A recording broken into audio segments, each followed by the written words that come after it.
Visit भिसामा हजुर visit भिसामा भुइँ छोडेर जाने हजुर पश्चिम दिशामा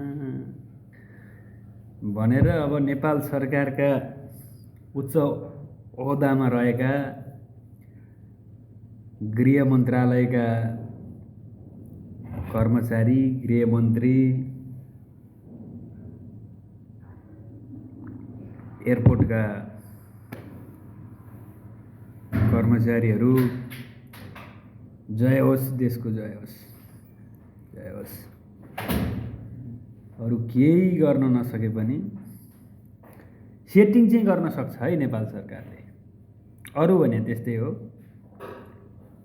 चट्ट सेटिङ गरौ, भिजिट भिसामा हजुर भिजिट भिसामा भनौ।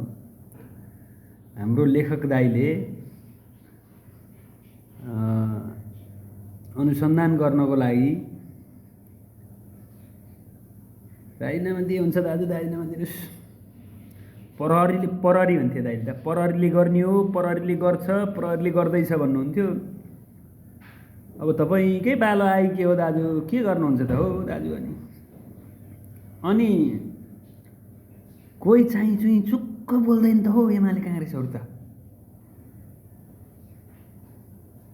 है तेरिका यार, भुटानी शरणार्थी बनायो, त्यताको सेटिङ चिलित्त हुने बित्तिकै यता अर्को सेटिङ चिलि क्रमिक रूपमै 1 by 1 छ यार।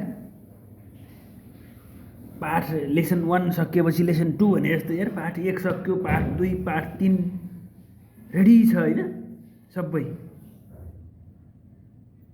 अनि अब देश र जनताको लागि त केही गरेनौ साथी हो तिमीहरूले।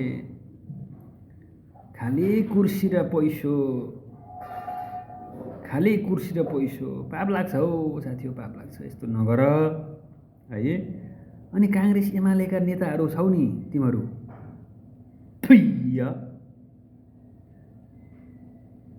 बोल्नु पर्दैन, यसो गर्नु हुँदैन, यस्तो हो भन्नु पर्दैन, भन्दैनौ त तिमीहरू। चुइक्क तै चुप मै चुप, बोला राम अब नबोलौँ भन्या छौ, चुइक्क बोल्दैनौ त यार।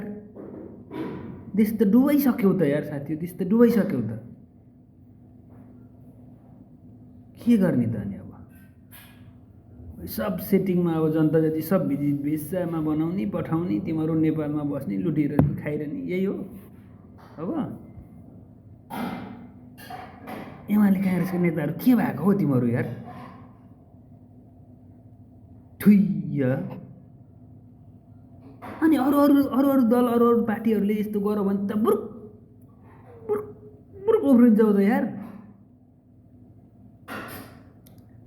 कार्यकर्ताहरू तिमीहरूलाई पनि लाज लाग्दैन भने? झोला बोकेर दौडिने बेला त जिन्दाबाद जिन्दाबाद दौडिन्छौ त। आफ्नो नेताले गल्ती गर्दा त केही चुइक्क बोल्दैनौ त यार। यस्तो हुँदैन साथी हो। अति भो के, अति भो। अति गर्नु, अत्याचार नगर्नु भन्छ नि, अत्याचार नगर्नु कि के गर्नु भन्छ नि। पाप धुरीबाट कराउँछ हो सोल्टीहरू भोलि पर्सि। अब यस्तो गरेर हुँदैन है। यो भिजिट भिसामा बनाउने जति सबलाई गुरुम लिएर गएर भित्र जाग्नुपर्छ। जाकेर चाहिँ अनि कानुन भन्ने यो हो भन्ने कुरो देखाइदिनु पऱ्यो नि यार। कानुन अलि बलियो भएको चाहिँ देखाउनु पऱ्यो नि त।